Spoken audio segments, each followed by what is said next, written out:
खून के रिश्ते इंसान को सहारा देने के लिए जरूरी होते हैं, लेकिन ऐसा कौन सा खून का रिश्ता परेशान कर रहा है शनाया और आहान को?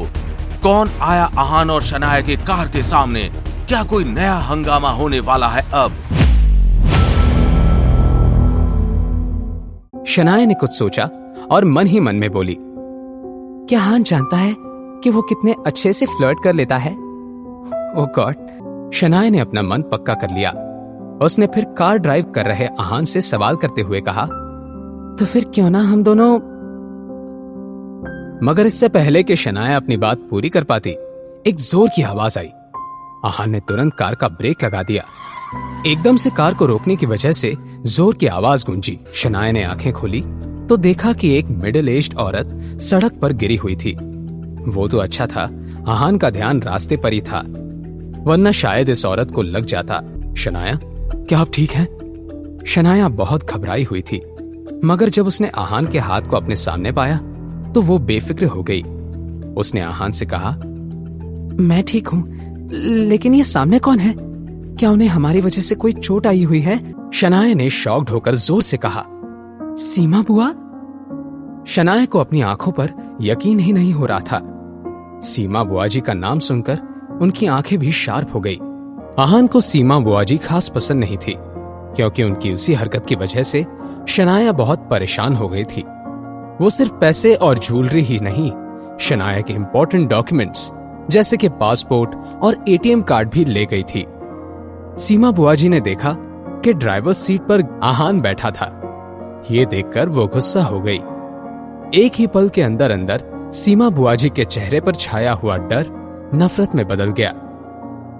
वो गुस्से से चलते हुए आहान की साइड की विंडो की तरफ आई और उन्होंने आहान की खिड़की पर जोर जोर से हाथ मारना शुरू किया। आहान ने उनकी तरफ एक गुस्सैल नजर से देखा और खिड़की का शीशा नीचे कर दिया। विंडो का कांच नीचे होते ही सीमा बुआ जी आहान पर बरस पड़ी। बेशरम, एक घर जमाए होने के बाद भी तुम्हारी इतनी हिम्मत कैसे हुई? अभी अगर मेरी जान चली जाती तो क्या तुम जिम्मेदारी लेते? सीमा बुआ जी ने आहान को खरी खोटी सुनाते हुए कहा। आहान को वैसे भी इस ड्रामे से कोई फर्क नहीं पड़ रहा था, मगर शनाया ने आहान की तरफदारी करते हुए कहा, सीमा बुआ जी, आप पहले हमारे कार के सामने आकर रुकी थी, और हाँ, वो भी जानबूझकर। अब अपनी भतीजी की ऐसी बातें सुनने के बाद सीमा बुआ जी के तेवर ही बदल गए। वो गुस्से से शनाया को घूरने लगी और सीमा बुआ जी ने शनाया से कहा, ना समझ लड़की, तुम ये कैसी बातें कर रही हो? क्या मतलब है कि मैं जानबूझकर बीच में आई थी? मैं तो रास्ते से साइड से आराम से चल रही थी। ये बात तो साफ है कि तुम्हारे इस पति ने मेरी जान लेने की कोशिश की है। सीमा बुआ जी ने अपनी ये बात बहुत ही कॉन्फिडेंस के साथ कही थी। अपने दोनों हाथों को कमर पर रखकर वो ऐसे लग रही थी मानो आज वो झगड़ा करने की तैयारी से आई थी। आहान ये सारा नाटक देखने के मूड में नहीं था और सीमा बुआ जी की बात सुनने के बाद वो और भी ज्यादा इरिटेट हो गया। उसने धीमे आवाज में बड़बड़ाते हुए कहा, आपके साथ तो ऐसा ही होना चाहिए। आहान ने तो बस खुद से ही कहा था, लेकिन फिर भी सीमा बुआ जी ने ये बात सुन ली और चिढ़कर आहान से कहा, तुमने क्या कहा? तुम तो कुछ ज्यादा से सर पर चढ़ गए हो। मैं बता रही हूँ कि अगर तुमने मेरे साथ बदतमीजी करने की कोशिश की तो अच्छा नहीं होगा। जब शनाया ने आहान के अगेंस्ट ऐसी बात सुनी तो वो गुस्सा हो गई। शनाया अपनी सीमा बुआ जी से कुछ कहने ही वाली थी, लेकिन आहान ने उसका हाथ पकड़कर उसे शांत करने का इशारा कर दिया। तभी आहान, शनाया और कार के बाहर खड़ी सीमा बुआ जी ने एक आवाज सुनी, माँ, क्या आप ठीक हैं? कहीं किसी ने आपको तंग तो नहीं किया?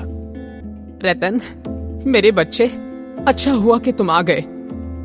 रतन को देखने के बाद आहान और शनाया ने एक दूसरे की तरफ देखा। उनके चेहरे पर डिसअपॉइंटमेंट ने जगह ले ली। रतन सीमा बुआ जी का बेटा था। इस लड़के की उम्र 30 पार कर चुकी थी, मगर फिर भी न ये कुछ कमाता था और न ही इसके पास कोई जॉब था। रतन की इमेज कुछ खास नहीं थी। वो दिन भर अपने कुछ निठल्ले दोस्तों के साथ किसी न किसी को फंसाकर उनसे जबरदस्ती पैसे ले लेता और वापस करने का नाम भी नहीं लेता था। इस वक्त रतन के हाथ में एक लोहे का रॉड था। अपने दूसरे हाथ पर उस रॉड को मारते हुए रतन ने आहान को घूर कर देखा और अपनी मां से सवाल करते हुए कहा, क्या ये शेखर मामा जी और यामिनी मामी का घर जमाई है? हाँ रतन, पता है तुम्हारे आने से पहले इस आहान के बच्चे ने तो कह रहा था कि मैंने ये सब जानबूझकर किया था। वो तो अच्छा हुआ कि तुम आ गए, वरना मुझे डर है कि ये लड़का तो आज मेरी जान ही ले लेता।